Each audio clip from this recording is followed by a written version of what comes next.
Le téléphone sonne, je me trouve en face d'une personne au téléphone qui me propose d'être service, de vendre des produits, enfin peu importe. Je lui ai dit, écoutez, madame, je vous ai écouté, je vous ai accordé un petit peu de temps. Est-ce que vous voulez bien m'accorder 5 minutes pour que je vous parle d'une personne?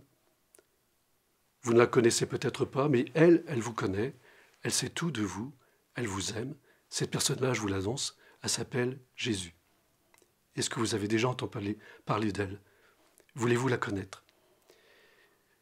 Nous avons discuté, et ce que je sais très bien, ce que je me rappelle bien, c'est que, voyant l'accroche qu'elle avait, l'intérêt, elle m'a demandé mon numéro de portable, je lui ai laissé sans aucune difficulté, je lui ai fait confiance. Ce que je sais, c'est qu'elle m'a rappelé après. Elle m'a rappelé. Nous avons pu parler en profondeur sur Jésus, nos échanges. C'était formidable. Ce que j'ai fait après,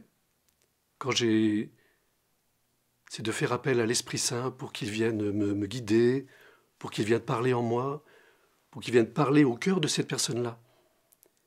Et quand j'ai raccroché, j'ai confié cette personne-là à la Vierge Marie. T'en occupe. Je parle au travail avec des collègues. Parfois, ils sont en situation vraiment qu'ils n'arrivent pas à assumer. C'est là où je glisse. Je dis, mais est-ce que vous croyez?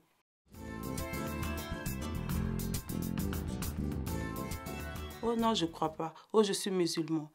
J'ai dit, mais moi, je suis chrétienne. Je suis chrétienne. Vraiment, il y a un Dieu qui est au plus profond de moi, qui peut vous aider. Et puis, quand je visite aussi les malades, parfois, il y en a qui sont croyants, il y en a qui ne sont pas croyants. Je leur propose, est-ce que vous ne pouvez pas croire à Dieu? Oh oui, mais moi, je croyais, mais la maladie est venue. Dieu, il ne m'aime pas. Non, Dieu nous aime tous. Dieu ne déteste personne. Donc, si tu te confies à Dieu, il va vraiment te donner la force de supporter la maladie qui est en toi.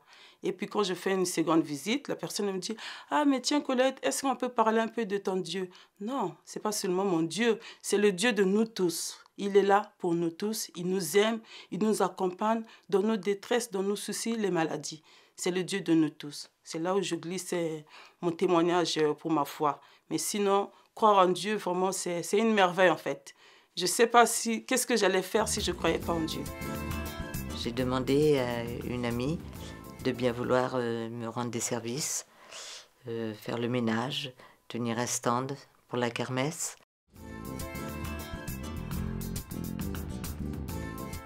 Elle a toujours accepté de bonne grâce.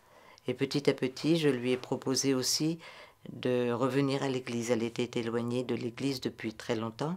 Je lui ai demandé de revenir si ça lui faisait plaisir. Elle a accepté et là, elle s'est trouvée heureuse d'avoir retrouvé une famille, d'être reconnue au sein de cette famille, qu'on l'appelle par son prénom. Et voilà, c'est quelque chose dont je rends grâce à Dieu.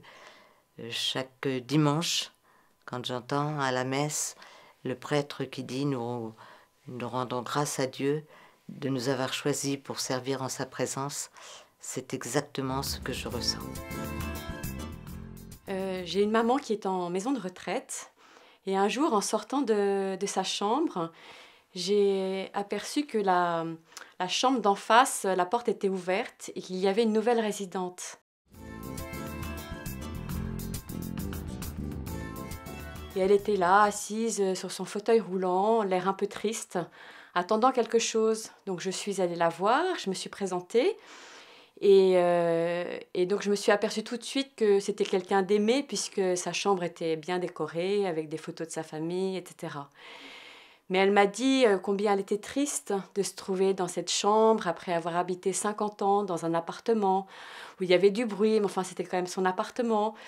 Et puis elle m'a raconté qu'elle avait perdu son mari dans un accident, que sa fille unique était divorcée, qu'elle allait marier une de ses petites filles, mais qu'elle ne pourrait pas aller au mariage.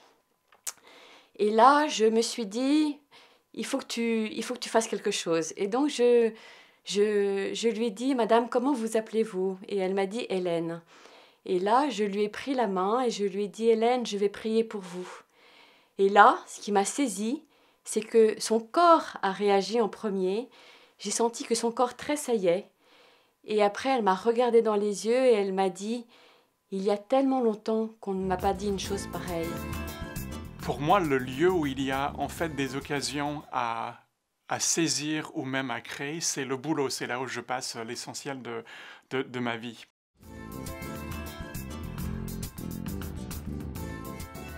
Et je pense notamment à un exemple, il y a quelques années, j'allais à la photocopieuse et en fait j'y ai croisé une collègue que je connais depuis une dizaine d'années. Bien sûr, la photocopieuse est en panne, donc elle attendait, et elle dit comme ça, à chacun suffit sa peine. Et du coup, je me suis dit pendant un instant de raison, bah, qu'est-ce que tu dis? Comment tu réagis? Est-ce que tu laisses passer ou est-ce que je profite de l'occasion? Et je me suis dit non, je vais saisir l'occasion. Et du coup, j'ai répondu, ah oui, c'est effectivement, mais en fait, d'où ça vient? On dit ça tout le temps. À chaque jour suffit sa peine. Juste pour la tester, quoi, pour voir comment elle allait réagir. Et elle me dit, comme ça, ah bah c'est dans les évangiles. Et d'ailleurs, c'était l'évangile d'il y a quelques semaines. Ah, en fait, c'était une chrétienne, et du coup, elle m'a parlé de sa vie paroissiale, des enfants qui étaient à la catéchèse et tout ça. Mais ça faisait 10 ans qu'on se côtoyait, qu'on se connaissait, qu'on se croisait tous les jours, et on n'avait jamais partagé sa foi. On ne savait même pas l'un et l'autre qu'on était chrétiens. Je m'étais passé à côté de tout ça. Alors, c'est pas pour dire qu'il faut forcément chercher à savoir qui sont tous les cathos au bureau, mais ça montrait bien qu'il y a une sorte de syndrome que nous, les chrétiens, on n'ose pas se révéler, on n'ose pas se dire, on ne saisit pas les occasions. Or, il y a un vrai enjeu. D'une part, être chrétien, c'est ce que je suis. Donc, si je ne le montre pas, si j'ose pas le dire, c'est comme si je vivais amputé d'une partie de moi-même au bureau. Mais surtout, le bureau, c'est finalement là où je suis appelé à la mission. C'est là où j'ai à être chrétien. Et je me rends compte que je peux le faire d'autant plus que on sait qui je suis, je ne le cache pas. Voilà, voilà une occasion, pas simplement à saisir, mais à créer par une parole, une question, par un échange. Voilà, ça peut se présenter tous les jours. Et voilà, bon, voilà comment je l'ai saisi.